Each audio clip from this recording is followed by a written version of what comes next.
unSILOed podcast is produced by University FM, elevating the stories of your institution. Welcome to unSILOed. This is Greg LeBlanc, and I'm here today with Margaret Schabas, who is a professor of philosophy at the University of British Columbia, and also the author of a bunch of books. Most recent book is on Hume. It's called Hume, a Philosopher's Economist. And I did get that book a couple of years ago, but I couldn't seem to find it.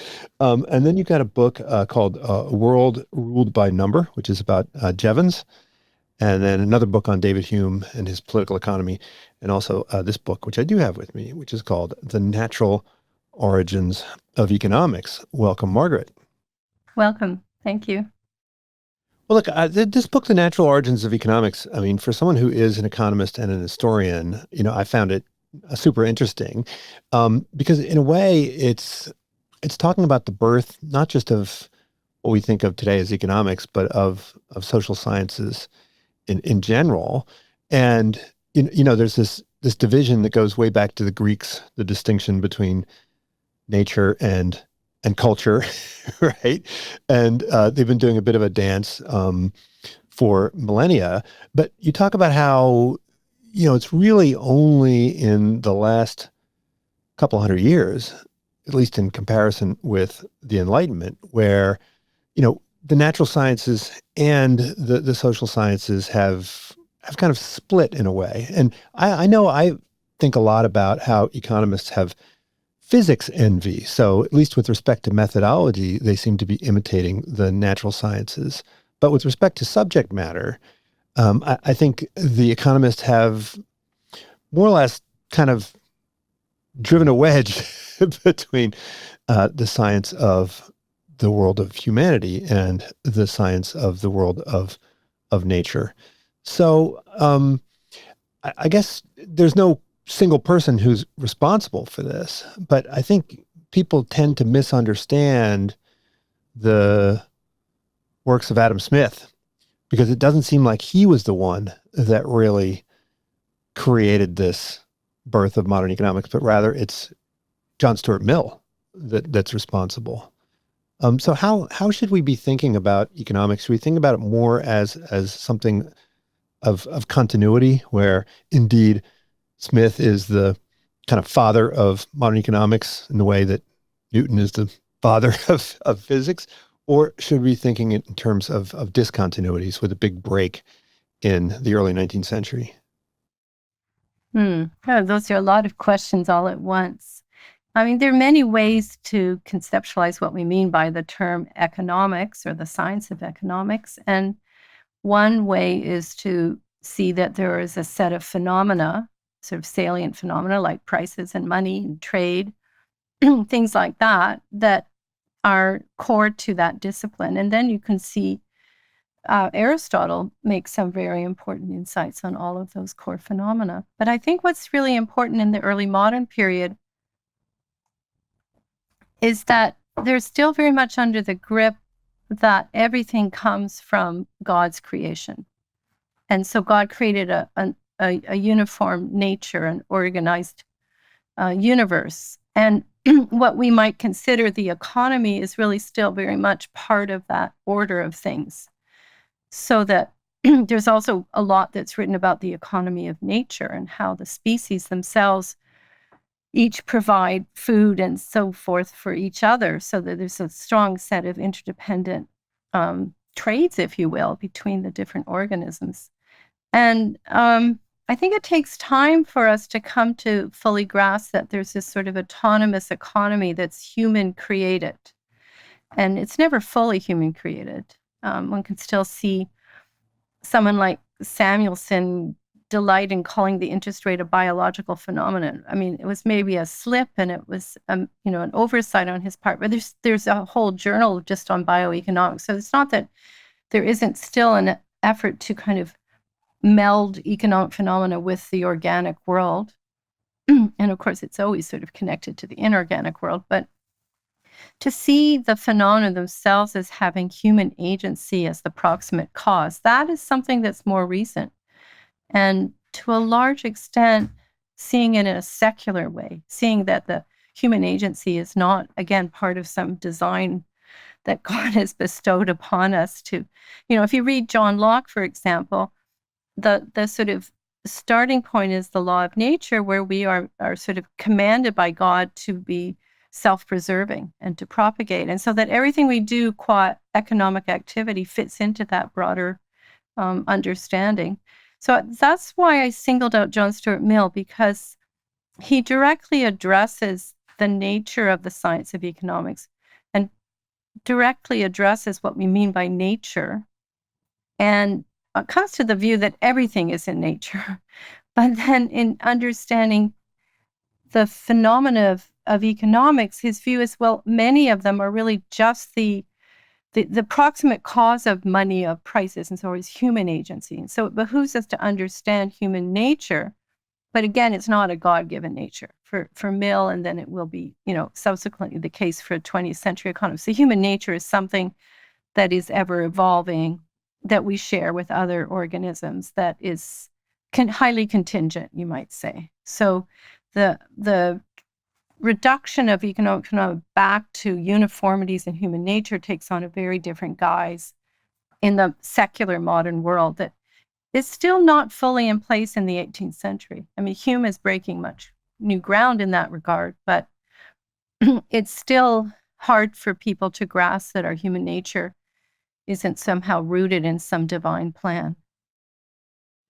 Right. So there was a time when economics and, well, social science in general was considered part of natural philosophy, right? And so the people would be seamlessly changing the subject matter that they studied, just moving back and forth across the study of animals and nature and people, right? And so, is that because the life of the human was seen as being sort of tied tightly to the cycles of nature, because most people were living in the agricultural world, and that's where, most of the value came from. Is that part of the reason why we saw That's ourselves? certainly part of it. Yes, I mean, the physiocrats of the 1750s and 60s, ending in 1774 with the death of Francois Quesnay,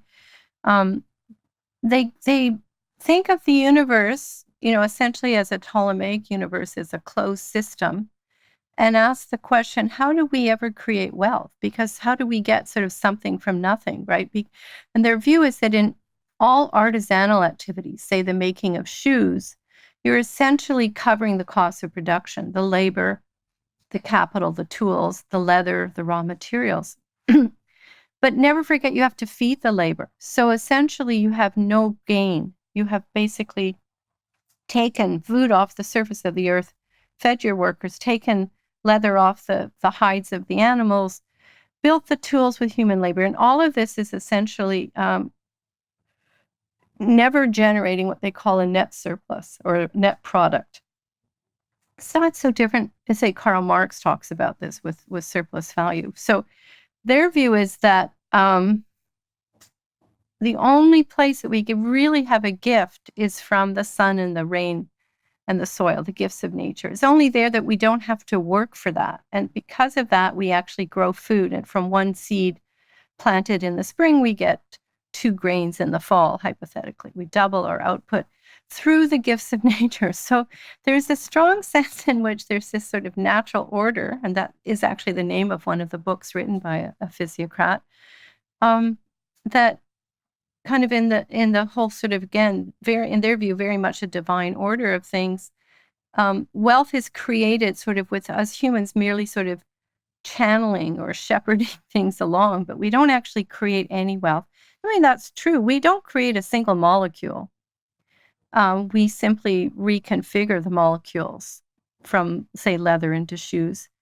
And we harness energy. And again, in a closed system, that would mean that the energy simply shifts around from one place to another. So again, one has to rethink that when one moves to an open, infinite universe, which is in place by the 16th century, but doesn't, I think, really sink into the conceptions of how we conceptualize the creation of wealth, how we humans become truly wealthier over time, right? Well, I mean, More, that suggests something of a zero sum uh, yeah. economy, right? And so I think there was a quote that comes up over and over again, which is, nature does nothing in vain. Um, and Hmm. it sort of implies that there's some kind of conservation of True. of wealth, Efficiency. right? Yeah. Yeah. Yeah, but But it's really about moving the stuff around. yeah, the real concept of growth of an expanding economy really only takes hold in the early 18th century. And then the question is, how does this happen? And is it through labor? And if it's labor, is it at the expense of other organisms? Arguably it is. We humans are now going to edge up to 10 billion, and presumably we've done that very much at the expense of other organisms. But that's not how they're thinking in the 18th century. They're not really thinking that way at all. So then, there are a lot of questions that really don't get fully answered. And the labor theory of value is an attempt, I think, partly to answer that it's through efficiency of labor and increased skills and quality of labor, the intensification of labor, say per unit hour, through the assistance of capital, that allows us to produce more. And we're clearly much wealthier now than our ancestors 3 centuries ago, at least on average. Well, it So seems like there were. these things are there in the background. Pardon? Sorry, go Oh, ahead. go ahead and finish. I think I'm there must be a finished, yeah. delay here. There must be a delay here because I think you're finished and you're not. So just if you want to finish that thought, you can finish that thought. No, it's finished. Go ahead. Okay. Well, it seems like the developments in the natural sciences spilled over into how people were thinking about the economy, right? So, whether we're thinking about Newton or we're thinking about Harvey or we're thinking about Franklin, right? The idea that there is a mechanistic world that impacts the view, the idea that there's this, circulating fluid. You talk a lot about how there was this notion that the economy was a system of circulating stuff, right? Whether it was fluid or electricity or money. So how do developments in the natural world, study of the natural world, flow on over into our understanding of the economy? Well, I think they're fundamental. I mean, my first training is as a historian, philosopher of the natural sciences. And obviously, as you noted in the beginning, they sort of set the standard, the epistemic standard of what constitutes knowledge. And so, as a fledgling discipline in the 18th, 19th century, although I'm not sure I'd agree with that description, but let's assume that's how people think of economics, it clearly looks up to physics and astronomy as beacons of solid, good explanatory science. So I would say, Adam Smith writes an important essay on the history of astronomy. And Hume, of course, he actually burnt a manuscript on natural science, but he was very knowledgeable about the developments of his time. So both of them are under the shadow of Newton. And but at the same time, they see some of the limitations of the Newtonian system. So they're quite profound about the instrumentalism that one must adopt about gravitational attraction. That it's an occult force and could well be reconceptualized or superseded at some point. So they both entertain those ideas that Newton isn't the final word. So they're not sort of naive worshippers of Newton. They're quite informed and astute and somewhat critical. But nevertheless, that's the best that science has achieved. So they think of what they might be able to do in the moral sciences or economics more specifically. And they come up with a number of laws. I think it's fair to say that, and certainly Mill believes there are laws all through the science of economics, that in its heyday, say up until about World War II, there were probably 100 laws or principles or tendencies, if you call it. Those are laws. They're probabilistic statements. There were about 100 on the books.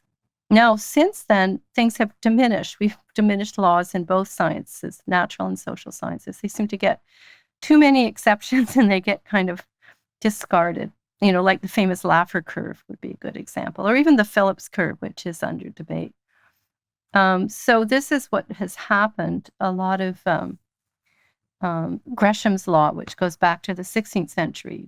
Most people don't think it's, really a law anymore. But these sort of generalization, or the desire to find these laws, is part of the whole program of making economics, stand up on par with that of, say, physics or astronomy.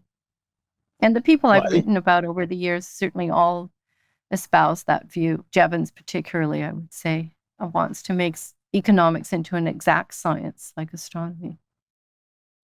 Well, I think today most economists can only wish that they would achieve the degree of certainty that physicists have.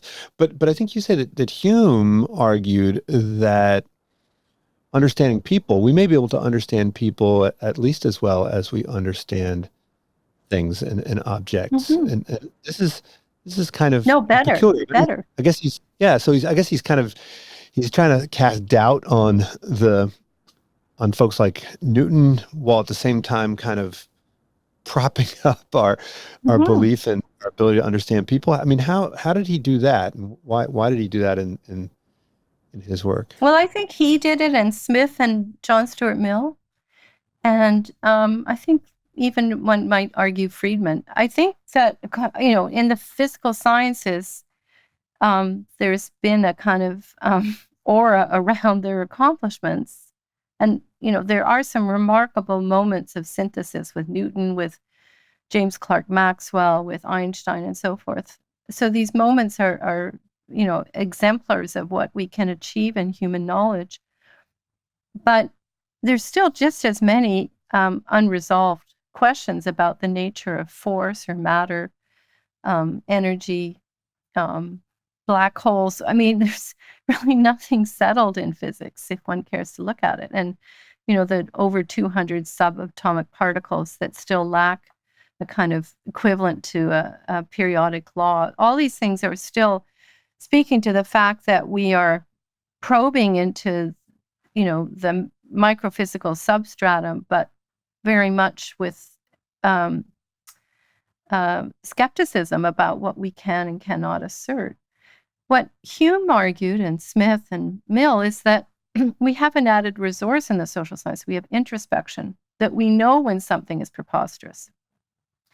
So in economics, if there's a basic assumption in a model that we have a perfect command of our preferences, well, we know that's false, that we're perfectly rational. We know that's false. So we have a way of gauging that the assumptions that are idealized, these are idealized assumptions that are often built into models, of course, fall short of the people we know and the people are of ourselves, right? We can clearly see that.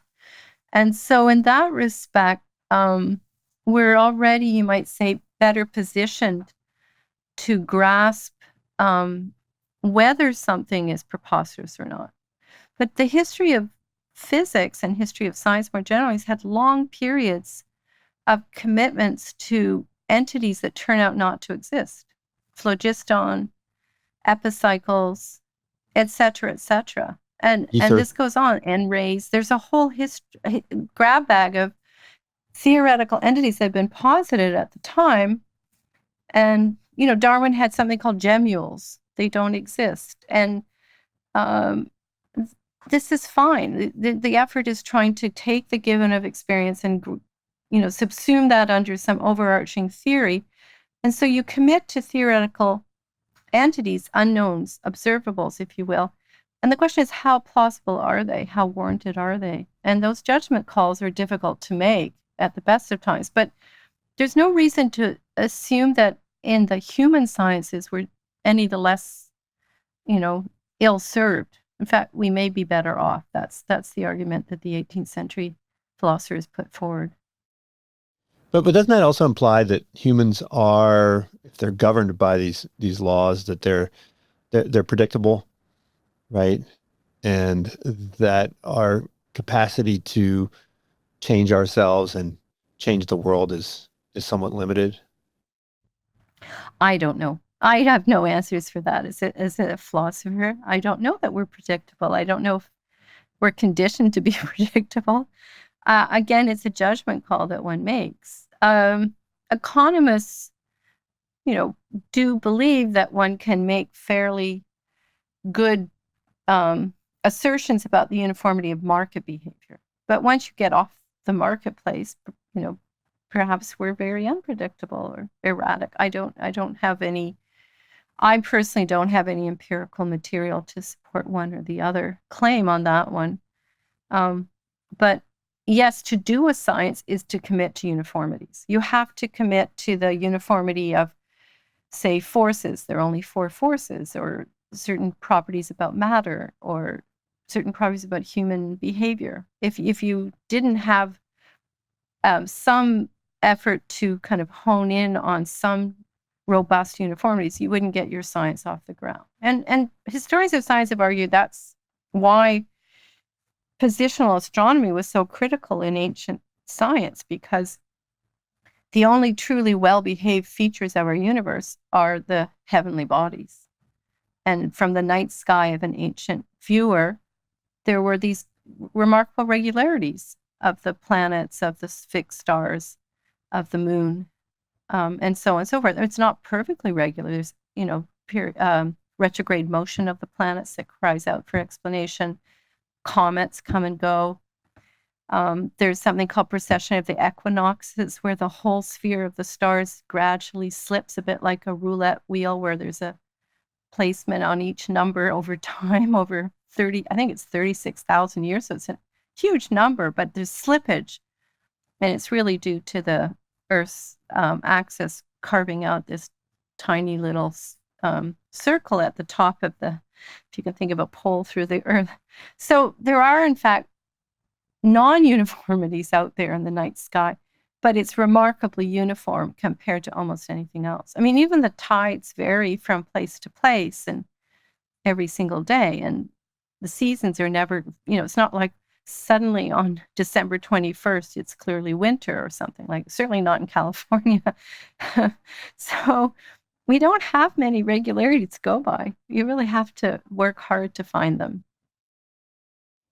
Now, it seems like in today's world, we think of Smith as an economist and we think of Hume as a philosopher, but in their own times, that's not how they were perceived, and that's not how they perceived themselves, right? I mean, they both were thought of as natural philosophers, right? And Hume Moral was, philosophers. I would say yeah, moral philosophers. moral philosophers, right? And Hume had quite a bit to say about what we would call economics, but we don't really remember him as being an economist. Why is that? Why have we sort of forgotten how much Hume wrote about what we might call economics now?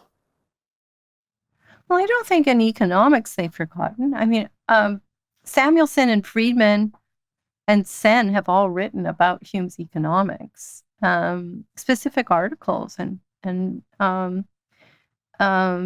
many of the leading figures today have an interest in Hume. But he's best known for his work on monetary theory. I think it's generally thought of as he was, basically putting the capstone on monetary theory until we get to the 20th century. But then again, we have people like Hayek writing a specific article on Hume. So I don't think he's forgotten by those, top-ranking economists who also read a lot of philosophy. James Buchanan's another example. Paul Krugman. So all these people are keen to know and understand Hume's work. And figures like John Rawls or Bernard Williams in philosophy were devotees of Hume. So Hume comes through as one of the most revered philosophers who wrote in the English language, arguably the most revered and the most cited. And the adjective Humean is used quite widely in different branches of philosophy, both epistemology and ethics. But I can't really answer the question. I don't think, I don't want to generalize, but I don't think many contemporary economists are particularly interested in the history of their discipline anymore. and that's some unfortunate. It used to be a required subject of training, even at the doctoral level, say 40 years ago. Everyone would have studied the history of their science, and now that doesn't happen. It's very rare to find any course on the books at the top 50 departments in economics. So because they're so keen to, keep up with the rankings and hopefully breed Nobel laureates, and to waste a precious spot on someone who goes back and reads John Locke or David Hume or Jean-Baptiste Say, they're not going to waste an academic spot on that. Yeah. So it's usually taught by someone like myself, who's housed in a different department, or who's retired, or is I think at the University of Toronto, where there used to be 3-4 specialists in the history of economics. There's only a lecturer now teaching the 4th-year course, and no graduate courses offered. So I think that's maybe a part of the answer of why people don't seem to know about Hume. But everyone's heard of Adam Smith. And of course, what the book I wrote more recently with Carl Wennerland shows that there's a great deal of Hume and Smith, and perhaps even some Smith and Hume, because Hume's one book in economics, The Political Discourses, was written 2 years after he befriended Adam Smith, and we have reason to believe they spent a lot of time talking to one another about economics. Well, we did have history of economic thought in my core at University of Pennsylvania, but we started with Ricardo and Marshall. Mm-hmm. we didn't go back any further, although you could have gone all the way back to Aristotle. But the economics of the Hume, I think it could also be that Hume seemed to be focused mainly on what we might call today macroeconomics, right? He wasn't digging too much into the theory of choice at the individual level, as much as he was thinking about how the species flowed from one country to the other, and the price level adjusted and so forth. Yes, I mean, those terms, macroeconomics is only coined in the 1930s by people like Tinbergen. I think actually Hume and Smith are grappling with the formation of a single price, and they're trying to understand money at both the micro and the macro level. And they are writing a great deal about free will and agency. I mean, Hume is really celebrated for removing much of any option of any access to free will. So basically, everything we do has antecedent causes. We may not know them, but he really leaves a kind of tiny little, region for possible reform of character, possible exercise of free will. And I think all of those things are fundamental to understanding microeconomics. That if you're going to think about how one achieves a price, and to what extent one needs money as opposed to barter, or to what extent we can talk about human agency giving rise to these local phenomena, if you will, that the microeconomist studies. I think they're very important. I think most people are critical of their view of the analysis of a price. But, and by the way, I think starting with Ricardo is great. I always have my students, you can see he's in the background here, 3 weeks on Ricardo. So there's this Seraphic collection, right? I can point to it by turning there. But I'm glad that you had that course. That's very good. And of course, Keynes is of critical importance. And again, his standing comes and goes with the decades. Some years there's a bit of a revival of Keynesianism, but there's so much wisdom in Keynes, even if people have radically different positions on macroeconomics. Now, you also wrote that Hume was sort of a proto-Weberian in a sense, in that he was a big fan of merchants, right? He thought of them as heroes, and he thought of them as actually, creating wealth. I mean, was he the one that really began this process of recognizing that wealth could be created in a way that was divorced from the land and from nature?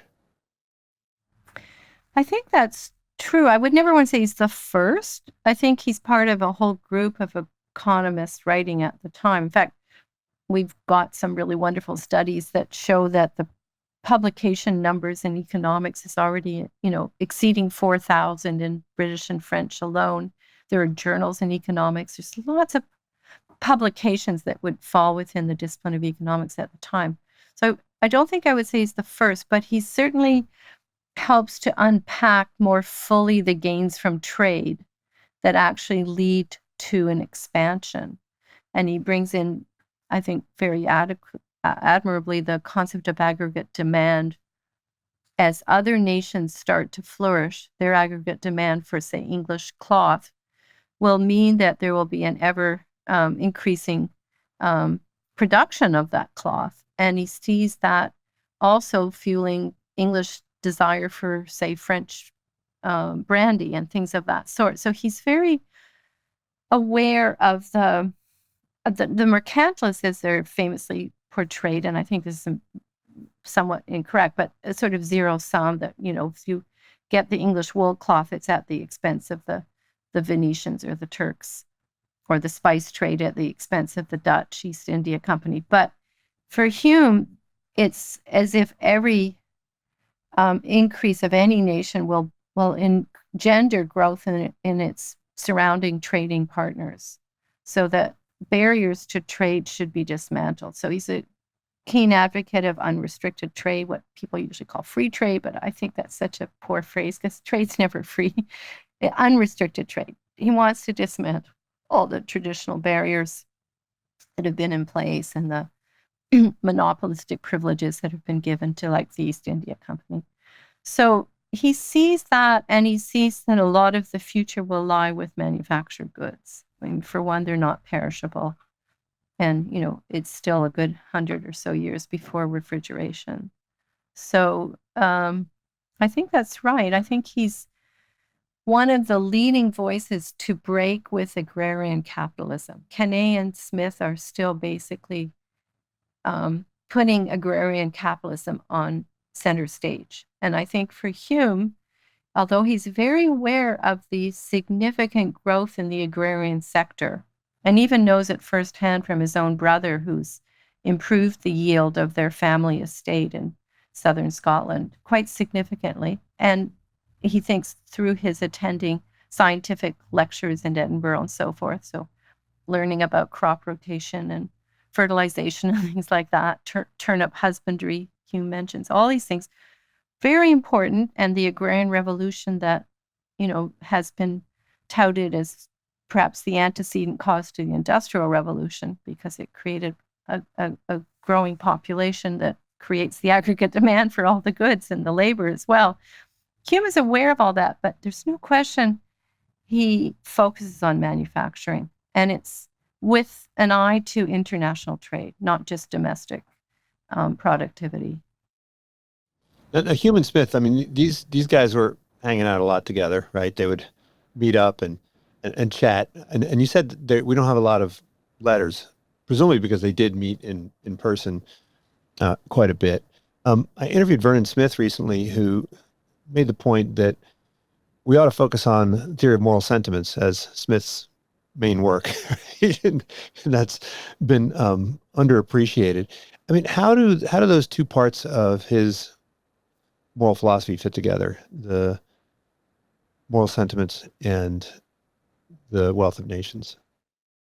Well, very good question. And I know Vernon a little. I would agree with that. I think it's a magnificent work. I'm about to start teaching it next week in my upper level course, and I teach it every year and find I learn as much each year. That's what a great work can do. I mean, first of all, Smith burnt his correspondence right before he died. So we're really at a disservice there. There's less than 300 letters, which it would have been about an annual output in those days. At the least, people would write more than one letter a day. So that just tells you what an impoverished record we have of Adam Smith. the copies and the letters he received. So we're really at a disadvantage in knowing what went on. We have some letters, of course, between Hume and Smith, but not enough. We have to guess at a lot of what they might have agreed upon or disagreed and so forth. But the theory of moral sentiments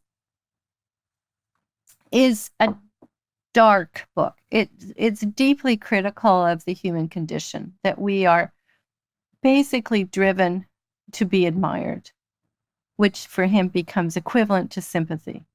So the sympathetic regard that we all seek among our fellow beings is basically the same as to be approved, to be admired, and that we are de facto creatures of vanity. And yes, we are capable of good deeds, of benevolence, of observing the golden rule. Smith talks about that, and of becoming more virtuous, which for him is to care least for yourself and most for others. So there's a kind of, I guess I would call it a Christian motif running through that, at least for Smith, being a Christian. And yet he's very circumspect about the pursuit of wealth, because he argues that for most people, the way to be admired is to accumulate wealth and, to ride in a fine carriage. It's the reason people take business class on a plane, is to get on first so that people walking past will admire you for sitting in the business class. And he keeps saying this over and over. And it's not that all the work that might have gone in to rise up to the, top office in the firm was worth the ticket. None of it is. He says, at the end of your life, you realize it was pointless, it was futile, and that even the comfort of the finer carriage isn't worth more than a day's work. Like he quantifies it. He's very dark about human ambition and human succumbing to the allure of wealth and luxury items.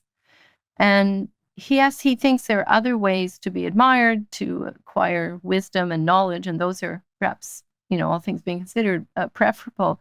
But his view is that wisdom is in such short supply, and it's hard for people to know a wise person. You have to be wise yourself. So his view is that this is only going to, obtain to or apply to a very small fraction of human beings. So it's not clear. You get the sense when you read the theory of moral sentiments that Smith has just got a much more profound understanding of the whole of what makes us tick, of the human condition writ large, of which economic activity is an integral part, but not the whole story.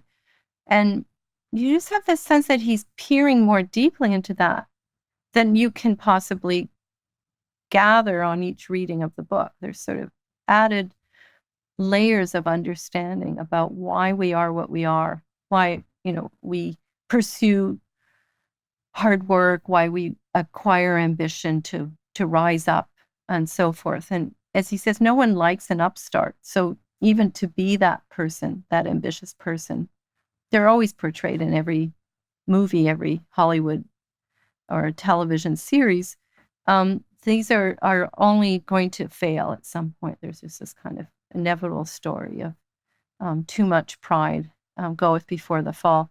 And I think that's directly related to his understanding of economics, because he says again and again in The Wealth of Nations, what is the point of all this hustle and bustle? Why are we driven to accumulate more than we need? And I think he has very interesting answers to that. Well, I mean, it's said that he was, as was Hume, influenced by the Stoics. And so to the extent that he's offering up some prescriptive advice, it's really more about you as an individual. He's not creating some economic policy advice. I mean, most of the work is descriptive and explanatory, aimed at understanding the world rather than designing optimal economic policy, right? I would not say that about The Wealth of Nations, because the vast majority of pages are about trade policy and, going back to the Romans and talking about mercantilism and East India Company.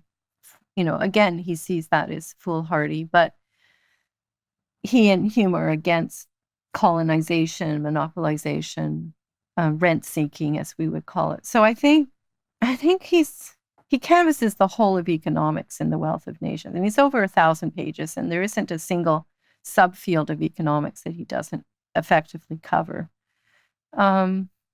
Okay, maybe one could say, well, there's no game theory, but people have found game theory in Hume, so it's in the air, if you will, and Pascal is another example. So there is sort of game theory in the early modern period.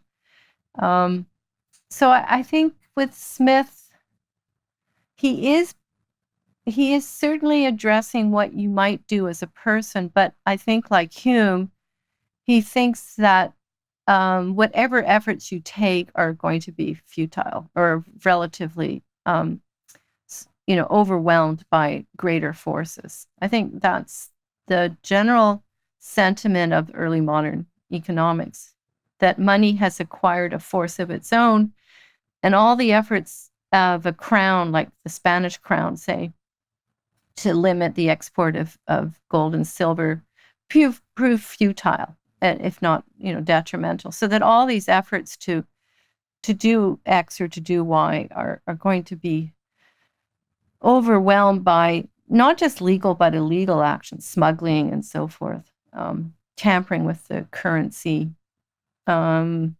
counterfeiting. I think they're quite cynical about what a person can do in their lifetime. So in that sense, they have a great debt to the Greeks, in the sense that one is sort of born to one's station and one lives out one's life with whatever has been bestowed in one, and you sort of water your garden, and that's about it. Well, then what was the main discontinuity that happened in the early 19th century? I mean, a lot of people talk about how mathematics became important, right? And a lot of people emphasize the marginalist thinking and so forth. But I mean, I think you emphasize the concept of utility and how this played a huge role in rethinking where value came from and how to think about economics more generally. What was the key discontinuity here? Well, if I understand you, you're asking why there was the so-called marginal revolution. Is that right? Yeah, Is what that your happened? question? How, right? Why would we consider this to be sort of a discontinuity when? Yes. Well, I mean, first of all, everyone going back to the 17th century acknowledges utility in the formation of value. In fact, for Smith, use value is a necessary condition. It just doesn't explain exchange value because of the water diamond paradox. That water is essential to human life, but virtually free, and diamonds, clearly inessential, but exorbitantly expensive. So but there's also a whole series of people all through the 19th century who hit upon the principle of diminishing marginal utility. So the question is, why does it really supersede the labor theory of value as the core point of departure in economic theory in the 1870s and 80s? And I think there's a set of factors at work. There is the ability to harness the calculus to this, which I think is quite important. There are some new breakthroughs in psychology, experimental psychology in particular. So Edgeworth is able to look to studies of threshold phenomena among the German physiologists like Weber and Fechner. So that gives a kind of ontological grounding, if you will, to the idea that our minds actually calculate degrees of utility and equate the price of the last unit with our marginal utility, if you will. I think there are new conceptions in science itself, the philosophy of science, and that's something I've written about. And I think that's important even for John Stuart Mill, that he is very committed to the uniformity of nature, but can now avail himself of things like conservation of energy and all the many laws in electricity and magnetism. So there's kind of what William Whewell called the consilience of induction, the whole kind of coming together, if you will, of not just the laws of positional astronomy and gravitational attraction, but laws in electricity and magnetism and thermodynamics and optics and energy and so forth. So there's a great deal of synthesis at work in 19th century physics that gives a kind of added boost to a belief that science is about that, about these things coming together. And I think that gave a different concept of what science was to some of the early marginalists, particularly people like Irving Fisher, who studied with Willard Gibbs, the leading physicist in the United States at Yale, and Jevons, who worked in chemistry and so forth. So they're drawing on that kind of inspiration, and they see a new law, if you will, trying to explain prices. So I think those things are all at work. I don't think that any of them set out, and this is where I differ with other scholars, set out to just simply dress economics up in mathematics. I don't think that was at all. I think their motivations were more well-founded, more warranted. And I think the mathematics that they use is warranted. I think that the discoveries they made of how you can appropriate tools like the calculus or more sophisticated tools like Lagrangians and Hamiltonians, that these were all legitimate moves in the effort to understand the core phenomena of economics. Now, it was around the time that these changes happened in economics that Darwin wrote all of his important works. And so one would think that there would be more of a dialogue between these two disciplines. I mean, certainly now everyone's talking about how we need to import Darwinian concepts into economics, 100 plus years later. But why was there this divergence? I mean, it seemed like Darwin was using a lot of the concepts of early economists. So why weren't the economists using some of the concepts of Darwin? Well, I think, again, that's a complicated question. I certainly agree and have argued in print that there are many economic sources to evolutionary thought. And again, Darwin's one of a long chain of people contributing to what we call evolutionary theory or evolutionary biology. It takes time for Darwin to be accepted. We talk about the Darwinian synthesis of the 1930s, when we finally have the sort of really the missing link of understanding how the genetics can allow the source of variation that Darwin's theory demands, and how it can then also preserve in a robust sense the continuity of traits from parent to offspring. So there's a kind of critical link there that Darwin, as I said, he made up gemmules to explain it, and was fanciful in the extreme, not really that much different than phlogiston in a certain level, or epicycles. It was ingenious, but he's just basically taking something out of thin air. So it's really not till the 1930s. And actually, there are economists throughout the 20th century. Again, if you take away the World War II, there are a lot of people that are inspired by evolutionary thinking. And I think that continues to this day. And I think I don't keep abreast of bioeconomics, but I think there is this idea that other organisms manifest economic relata or propensities, and that's important to understand. I tend to just dig into sort of moments of, I looked at John Stuart Mill and Darwin, and to what extent one knew the work of the other. And but I see even someone like Jevons or Marshall quite interested in the whole broader schema of evolution. Herbert Spencer was considered the great philosopher of sort of the period of Darwin. Darwin revered Spencer. So Darwin publishes in 1859, and Spencer writes massive books throughout the 1860s talking about the evolutionary principle writ large, that the cosmos is evolving, the animal world is evolving, human society is evolving. So he has the social, the biological, and the astrophysical, all manifesting this increasing diversification and expansion. And then there's the second law of thermodynamics, just to pepper the top of that.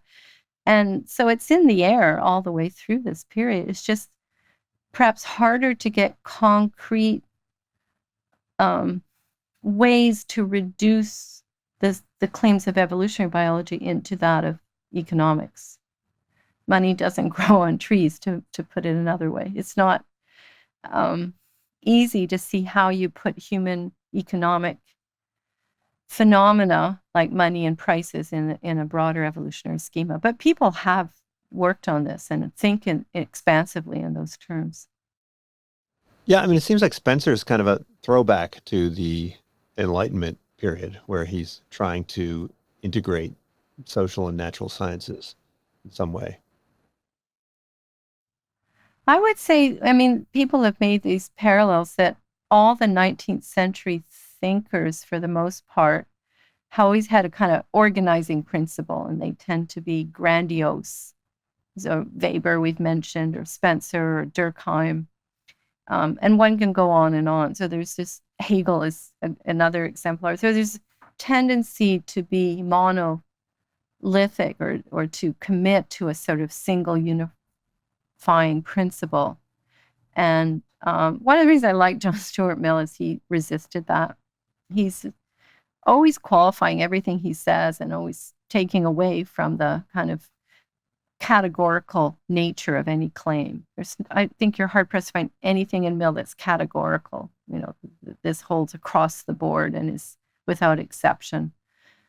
But the majority of 19th century thinkers, and we don't tend to read them much anymore, perhaps for this reason, because our sentiments, our tastes, our predilections are to accept a greater degree of not just diversity, but of fallibilism, that all of our principles have exceptions. And, a philosopher of science today, Nancy Cartwright's a great example, and Ian Hacking before her, that the laws have exceptions. There's really no single law that holds across the board, or it holds only because you make commitments like, say, the first law, thermodynamics, about the conservation of energy has to be in a closed system, but we don't have closed systems. And again, even Newton's inverse square law of gravitational attraction, we can't really treat a large mass like the sun or the earth as if everything's concentrated at a point. There's already a high degree of idealization to commit to that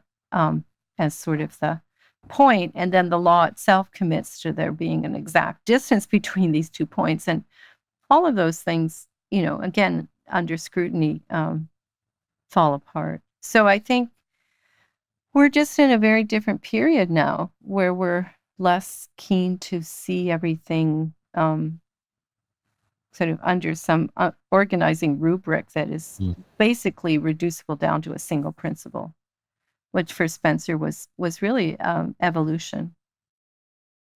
Well, I think you said at one point that the fundamental question of our times is the place of man in nature, and sometimes we see man outside of nature. Sometimes we see man as part of nature, and we kind of toggle back and forth. I mean, do you think that where we are now is more like the Enlightenment, or more like what we saw in the late 19th century? So are you saying qua philosopher or economist? Well, as a philosopher of science who's observing the sciences from outside, do you think the natural sciences and the social sciences, they have a productive dialogue? Are participants seeking after some consilience, to use Wilson's term, or are those domains sort of at crosstalk, talking past one another in today's academia? I really hesitate to talk about the present because whatever I know is just such an impoverished, record. And I always think we know the past better. But I would say as I was suggesting before, we don't have the same predilections or tastes as scientists and philosophers of the 19th century. I think that's sort of almost like that period is buried. I think when you look at mainstream analytic American philosophy, someone like Quine saying that a lot of philosophical problems are now basically under the purview of physics. And now people do philosophy of mind under psychology. I think that's the reigning view, that there is an empirical fact of the matter that can resolve a lot of questions that once were, purely philosophical. And of course, there'll always be disagreements empirically, and there's always question-begging moves in what methods one uses. And so the empirical record will never fully resolve any question. But I think the general thrust is towards a strong empiricism. And in that sense, again, I think that's the 18th century, the Enlightenment.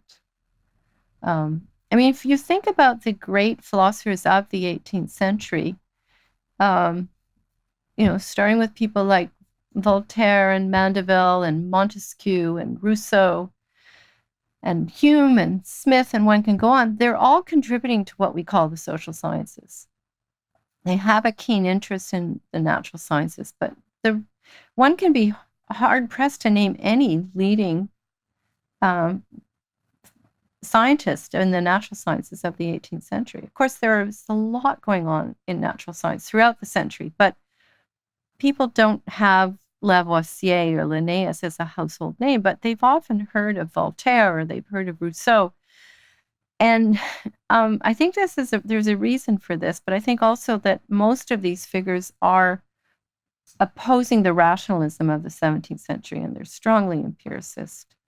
And I think that's the era we're in now. And maybe the disadvantage of that is it means that synthesizing at a grandiose level gets sort of put on the shelf. And I don't think there are many natural scientists around today, or for that matter, maybe in economics, who really do kind of offer these overviews of the system. I think Vernon Smith does this, or Amartya Sen, and, Paul Krugman. There are these people who are trying to sort of give us the whole picture, if you will, grounded in an admirable body of knowledge at a personal level. But there aren't many. And I think that's true in the natural sciences too. There are some pundits, if I could say that, who have particular, agendas. Maybe Stephen Hawking was like that, or, there are others who, the selfish gene, things like that, where there's a particular agenda. But just to have a kind of wise overview, I don't think we have much of that. I think we had many more in, say, the early 20th century, both in economics and in physics, than we do today. So that's probably a function of our whole system of funding and pursuing academic studies, that we have to take a more narrow, specific view of things. And maybe that gives the philosopher a little more justification for weighing in on some of these things, because there isn't enough of this in the other fields. Well, last question. I guess there's two parts to it. Why should an aspiring economist, let's say, study the history of his or her profession? How would that help them to become a more productive practitioner of economics? And then I guess second question, related question, is what benefit is there to an aspiring economist to look into the philosophy of the discipline, right? The philosophy of science around that discipline. Is this something that should just be a rarefied thing, so a subset of the practitioners should expose themselves to it, or is this something that's more essential to the practice? Well, I don't know if I could argue it's essential. One can have a very successful career and know virtually no history or philosophy and be very renowned in economics. But I would say that the way I would put it is, history is the royal road to wisdom. If you want to know yourself, you're going to basically want to think about your personal trajectory, where you came from, what are your roots, what are your cultural touchstones, why are those particular touchstones important, why does one use this type of money or way of dressing, or why does one belong in society, and why is the hierarchy or representation of people's beliefs, thus and so. So I think knowing the history of anything is important. And I think that if you're doing a discipline, knowing what has taken hold over the time and asking the questions why these ideas were salient then and not now is really important. And I think it also makes one more circumspect about progress in the science, that you realize that you can go back to Aristotle and find pearls of wisdom about the nature of money and markets and prices. I mean, he shows that a price is always papering over the fact that two things are never really equal, that a price is about equalizing, he says, 5 flutes for a pair of sandals, but these two aren't equal. And the ratio of exchange that obtains is actually never exactly that. And he's aware too that the money itself is kind of entering into this formation of a price in a way that cries out for explanation. So philosophy to me is always best grounded in historical analysis. So every book I've written, I pose a philosophical question. Why is economics a mathematical science? Or why do people believe there are laws in the economy? And then I pursue it historically, because I think just doing it sort of in one's study without the empirical resources of the actual discipline is a disservice too. But those are my own views. I'm trained in the history and philosophy of science, and I think it's really a discipline. I think it's best done if you have really important philosophical questions to motivate your historical research, and vice versa. To do philosophy of science really is best done if you can appeal or note important historical case studies. Well, Margaret, thank you so much for joining me. One book is called The Natural Origins of Economics, but don't forget also Hume, a philosopher's economist. Thanks so much. Thank you. Thank you. unSILOed podcast is produced by University FM, elevating the stories of your institution.